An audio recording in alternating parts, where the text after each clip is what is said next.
फैसला आबाद में दिन दिहाड़े डाकू बेलगाम हो गए। समंदरी अड्डा मुरीद वाला में डाकुओं ने करियाना स्टोर लूट लिया। वाकये की सीसीटीवी फुटेज 7 न्यूज को मौसूल।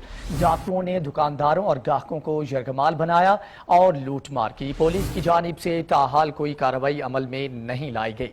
फैसलाबाद में दिन दिहाड़े डाकू बेलगाम, जबकि समंदरी अड्डा मुरीद वाला में डाकुओं ने करियाना स्टोर लूट लिया। वाकये की सीसीटीवी फुटेज 7 न्यूज को मौसूल हो गई है।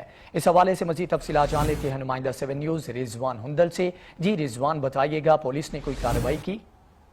जी बिल्कुल, बात की जाए फैसलाबाद की तो फैसलाबाद में दिन दिहाड़े चोरी, डकैती, राहदानी की वारदातों में इजाफा ही होता जा रहा है और रोजाना तकरीबन 50 से 60 अफरादों को लूट लिया जाता है।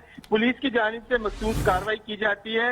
ये वाकया जिसकी सीसीटीवी फुटेज 7 न्यूज पे भी चल रही है, थाना मरीदवाला के इलाके अड्डा समुंदरी में पेश आया, जहां 3 डाकू मुसल्ला आए हैं। उन्होंने दुकानदार को यरगमाल बनाया है, अमले को यरगमाल बनाया, आने वाले ग्राहकों को यरगमाल बनाया है और दुकान की एक साइड पे ले जाकर उनकी तलाशियां ली, उनसे मोबाइल, नकदी छीन ली है। इसी तरह दुकानदार के काउंटर से भी नकदी छीन ली है और तशद्दुद का निशाना भी बनाया है। सीसीटीवी फुटेज में देखा जा सकता है कि जो ग्राहक है उसको थप्पड़ भी मारे जा रहे हैं, धक्के भी दिए जा रहे हैं। लूट मार करने के बाद डाकू आसानी से फरार हो गए।